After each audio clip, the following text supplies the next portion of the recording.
बुढ़वा मंगल क्यों मनाया जाता है?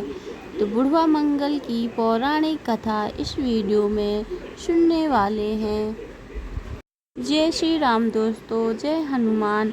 जैसा कि हम जानते हैं कि हिंदू धर्म में मंगलवार का दिन हनुमान जी के लिए समर्पित होता है। लेकिन ज्येष्ठ मास में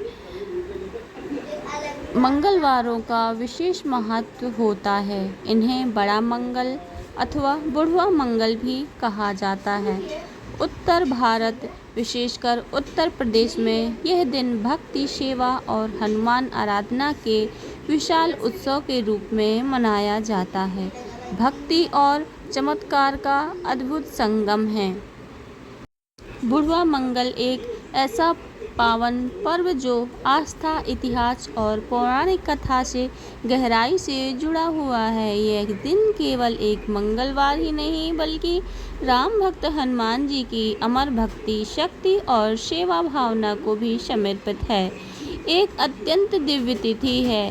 किंवदंती है कि यह परंपरा महाभारत काल में घटित एक अद्भुत घटना से जुड़ी है, जिसमें श्री हनुमान जी ने स्वयं प्रकट होकर भीम जैसे बलशाली पांडव को उनकी मर्यादा का पाठ पढ़ाया था।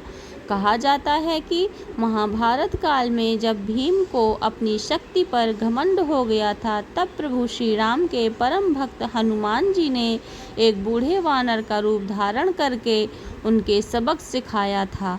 यह लीला ज्येष्ठ मास के अंतिम मंगलवार को हुई थी, तभी यह दिन बुढ़वा मंगल कहलाया। एक और मान्यता यह भी है कि इसी दिन प्रभु श्री राम और हनुमान जी का पहला पावन मिलन हुआ था। वह क्षण जब भक्त और भगवान का संगम हुआ और दुनिया को सच्ची सेवा और भक्ति का आदर्श मिला। इतना ही नहीं, इतिहास के पन्नों में लखनऊ की भी एक विशेष भूमिका है। जब नवाब वाजिद अली के शाह के समय शहर में महामारी फैली, तब अलीगंज के प्राचीन हनुमान मंदिर में एक वृद्ध भक्त ने विशाल भंडारे का आयोजन करवाया और सच्चे मन से हनुमान जी की पूजा की। कहते हैं उसी दिन चमत्कार हुआ और महामारी समाप्त हो गई। तब से लखनऊ में बुढ़वा मंगल एक महापर्व के रूप में मनाया जाता है, जिसमें लाखों भक्त प्रसाद और भंडारे का लाभ उठाते हैं। तो आइए जाने उस बुढ़वा मंगल की अद्भुत कथा, जहां जुड़ी है महाभारत की गाथा, राम हनुमान का मिलन और नवाबी लखनऊ की श्रद्धा और सेवा की परंपरा। दोस्तों, हम आपको हनुमान जी के बड़े मंगलवार की पावन कथाओं का श्रवण कराएंगे। अतः दोस्तों, आपसे निवेदन है कि आप सभी को श्रद्धा भाव से पूरा अंत तक यह कथा अवश्य सुने। कथा का आरंभ होता है जब महाभारत का समय था और घमंड ने बल को अंधा कर दिया था। पांचों पांडव वनवास में थे। एक दिन की बात है, महाबली भीम जंगल में भ्रमण कर रहे थे। वे गर्व से भरे हुए थे क्योंकि उनके पास असीम बल था। उनका आत्मविश्वास धीरे धीरे घमंड का रूप लेने लगा था। वे सोचने लगे, संसार में मुझसे बलशाली कोई नहीं है। मैं अकेले ही दुष्टों का नाश कर सकता हूँ। मुझे किसी की आवश्यकता नहीं। यह घमंड श्री हनुमान जी को स्वीकार न था, क्योंकि वे जानते थे कि घमंड विनाश का कारण बनता है और सच्चे योद्धा को विनम्रता का आभूषण ही शोभा देता है। श्री राम के परम भक्त हनुमान जी ने भीम को सबक सिखाने का निश्चय किया। हनुमान जी ने एक बूढ़े और दुर्बल वानर का रूप धारण किया। वे एक संकरे वन मार्ग में अपनी पूंछ फैलाकर लेट गए और ऐसा प्रतीत करने लगे जैसा कोई थका हारा वृद्ध विश्राम कर रहा हो। कुछ समय बाद भीम उसी मार्ग में गुजरे और उन्होंने उस वानर से कहा, हे वानर, मार्ग से हटो, मुझे जल्दी है।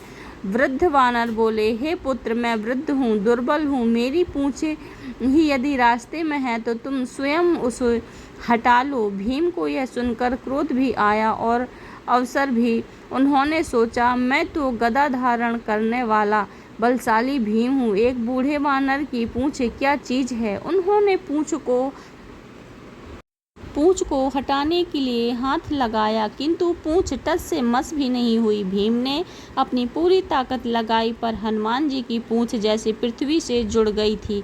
पसीना पसीना हो गया भीम, पर विफल रहा। अब उसका घमंड चूर चूर होने लगा। वह समझ गया कि यह कोई साधारण वानर नहीं है। हाथ जोड़कर उसने पूछा, हे वानर राज, कृपा कर अपने वास्तविक रूप में प्रकट हो। आप कौन हैं? तभी वानर रूप बदल गया और श्री राम भक्त हनुमान जी का अपना दिव्य स्वरूप प्रकट किया। भीम उनकी दिव्यता देखकर अवाक रह गए। हनुमान जी मुस्कुराते हुए बोले, हे भीम, तुम महाबली हो, पर शक्ति का घमंड यदि बढ़ जाए तो विनाश का कारण बनता है। बल को भक्ति और विनम्रता से सजाओ, तभी वह धर्म के लिए उपयोगी होता है। भीम ने दंडवत प्रणाम किया और क्षमा याचना की। हनुमान जी ने उन्हें गले लगाया और आशीर्वाद दिया, जब महाभारत का युद्ध होगा तब मैं अर्जुन के रथ के ध्वज पर विराजमान रहूंगा और पांडवों की रक्षा करूंगा। यह अद्भुत लीला ज्येष्ठ माह के मंगलवार को घटित हुई थी। तभी यह दिन बुढ़वा मंगल कहलाने लगा, क्योंकि हनुमान जी ने बूढ़े वानर के रूप में प्रकट होकर धर्म की रक्षा की थी। इसी दिन ये मान्यता बन गई कि जो भक्त ज्येष्ठ मास के मंगलवार को हनुमान जी के सच्चे हृदय से पूजा करता है, उसे बल, बुद्धि और संकटों से मुक्ति मिलती है। और दूसरी मान्यता यह है कि एक अन्य मान्यता के अनुसार श्री राम और हनुमान का प्रथम मिलन का यही एक वह दिन था जब हनुमान जी का प्रथम बार श्री राम जी से मिलन हुआ था। तब श्री राम लक्ष्मण सहित सीता की खोज में वन वन भटक रहे थे। तभी ऋषिमुख पर्वत पर हनुमान जी ने अब पहली बार प्रभु को देखा और पहचान कर उनके शरणागत हुए। यह प्रेम, सेवा और समर्पण का शुभारंभ था और इसी ही भी बड़ा मंगल के रूप में स्मरण किया जाता है। बुढ़वा मंगल एक विशेष दिन होता है जो भाद्रपद महीने के अंतिम मंगलवार को मनाया जाता है। इस दिन श्री हनुमान जी की विशेष पूजा होती है और मान्यता है कि इस दिन जो भक्त हनुमान जी की सच्चे मन से आराधना करता है, उसके सारे कष्ट दूर हो जाते हैं, चाहे वह किसी भी उम्र का क्यों न हो। इस पावन पर्व के पीछे एक अत्यंत रोचक और भावपूर्ण कथा जुड़ी हुई है। आइए सुनते हैं एक दिव्य दिन पीछे छिपी हुई वह अद्भुत और हृदय स्पर्शी कथा, जो हमें भक्ति, विनम्रता और भगवान के प्रति समर्पण का अनमोल संदेश देती है। प्राचीन काल की बात है, जब भगवान श्री राम ने रावण का वध करके माता सीता को लंका से वापस अयोध्या ले जाकर राज तिलक कर लिया था, तब समस्त वानर सेना भी धीरे धीरे अपने स्थानों को लौटने लगी। हनुमान जी तो श्री राम की सेवा में ही रह गए, पर वानर राज बाली का पुत्र अंगद और अन्य वानर अपनी राजधानी लौट गए। हनुमान जी को अब श्री राम की सेवा में स्थायी रूप से रहने का सौभाग्य प्राप्त हो गया था। एक दिन माता सीता ने श्री राम से कहा, प्रभु हनुमान जी ने हमारे लिए जो कुछ भी किया है वह अवर्णनीय है, हमें उन्हें कोई उपहार अवश्य देना चाहिए। श्री राम मुस्कुराए और बोले, हनुमान की भक्ति तो निष्काम है, फिर भी तुम्हारा भाव उत्तम है, तुम कुछ विशेष दो। यह उस समय की बात है जब भगवान श्री राम ने रावण का वध कर माता सीता को लंका से मुक्त कराया और अयोध्या लौटकर राज्याभिषेक करवाया। संपूर्ण अयोध्या दीपों से जगमगा रही थी, हर ओर उल्लास और आनंद की वर्षा हो रही थी। श्री राम का वनवास समाप्त हो चुका था और सीता जी पुनः रानी के रूप में प्रतिष्ठित हुई थी। जब सब कुछ शांत हो गया तो वानर सेना धीरे धीरे विदा होने लगी। वानर राज बाली का पुत्र अंगद, नल, नील, जामवंत और अन्य सभी योद्धा अपने अपने नगर लौटने लगे, पर एक थी जो कि कहीं नहीं गए, हनुमान जी। वे श्री राम के चरणों में ऐसे रम गए थे जैसे नदी सागर से मिलकर उसमें विलीन हो जाती है। श्री राम के चरण ही उनके लिए अब सब कुछ बन गए थे। एक दिन सीता जी ने श्री राम से कहा, नाथ, हनुमान जी ने तो जो कुछ हमारे लिए किया है वह तो देवताओं के लिए भी असंभव था। लंका जलाना, संजीवनी लाना, मेरी खोज करना, ये सब किसी साधारण जीव के वश की बात नहीं थी। मुझे लगता है कि हमें उन्हें कोई अमूल्य भेंट देनी चाहिए। श्री राम मुस्कुराए। सीते, हनुमान का प्रेम निरपेक्ष है, वह कुछ मांगते नहीं हैं, पर यदि तुम्हारा भाव शुद्ध है तो तुम उन्हें जो भी दोगी वह हृदय से स्वीकार करेंगे। माता सीता ने एक सुंदर मोतियों की माला बनाई। वह माला न सिर्फ कीमती थी बल्कि उसमें प्रेम, आभार और वात्सल्य के भाव से भरे थे। सीता जी ने बड़े सम्मान के साथ वह माला हनुमान जी को भेंट की। हनुमान जी ने वह माला अपने हाथ में ली, आंखों से लगाई, फिर एक एक मोती को अपने दांत से काटने लगे। सभा में सभी स्तब्ध रह गए। लक्ष्मण जी ने आश्चर्य से पूछा, हनुमान जी आप ये क्या कर रहे हैं? तब माता सीता की दी हुई माला है, यह माता सीता की दी हुई माला है, आप इसे क्यों काट रहे हैं? हनुमान जी ने अत्यंत सरल भाव से उत्तर दिया, मैं देख रहा हूँ कि इन मोतियों में राम और सीता का नाम है या नहीं। यदि इनमें उनका नाम नहीं तो यह मेरे किसी काम की नहीं है। यह सुनकर सभा में मौन छा गया।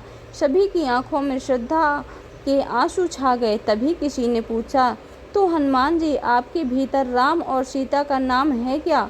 हनुमान जी ने मुस्कुराकर अपना सीना चीर दिया और उसका दृश्य था वह उनके हृदय में, रुधिर में, हर एक रोम में केवल राम और सीता ही बसते थे। राम का नाम तो उनकी आत्मा की नाड़ी बन चुका था। सभा में भक्ति की बाढ़ आ गई। वहां उपस्थित सभी लोग स्तब्ध रह गए। हनुमान जी की भक्ति केवल सेवा या शक्ति का प्रदर्शन नहीं थी, वह आत्मा का समर्पण थी।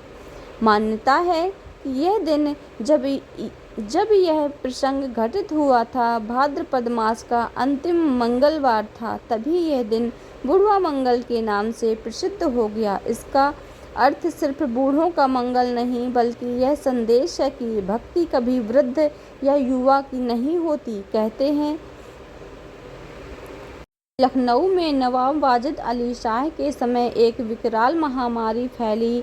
हर ओर मृत्यु का भय व्याप्त था। तब एक वृद्ध भक्त ने हनुमान जी की विशेष पूजा करके एक विशाल भंडारा करवाया और सच्चे मन से प्रार्थना की। चमत्कार हुआ, महामारी थम गई। उसी दिन मंगलवार था और तभी से लखनऊ में इसे बुढ़वा मंगल के रूप में बड़े धूमधाम से मनाया जाने लगा। बुढ़वा मंगल केवल एक व्रत या परंपरा नहीं है, यह हमें सिखाता है कि भक्ति उम्र की मोहताज नहीं होती। सच्चा भक्त अपने स्वामी के बिना किसी भी दिखावे से समर्पण करता है। प्रभु का नाम सर्वोच्च आभूषण होता है। यदि हम हनुमान जी की तरह निष्काम भाव से प्रभु की भक्ति करें तो हमारे दूर हो जाती हैं। इस बुढ़वा मंगलवार को संकल्प करें कि मैं हर मंगलवार को हनुमान चालीसा का पाठ करूँगा, प्रभु का नाम जपूँगा, बिना किसी अहंकार के सेवा करूँगा। जय श्री राम, जय श्री बजरंगबली। बुढ़वा मंगलमय की सभी के लिए बहुत बहुत शुभकामनाएं। अगर आपको यह कथा अच्छी लगी हो तो लाइक, शेयर, कमेंट ज़रूर करें और कमेंट में जय श्री राम, जय हनुमान अवश्य लिखें। मिलते हैं एक अगले वीडियो में एक और नई जानकारी के साथ। तब तक के लिए जय श्री राम।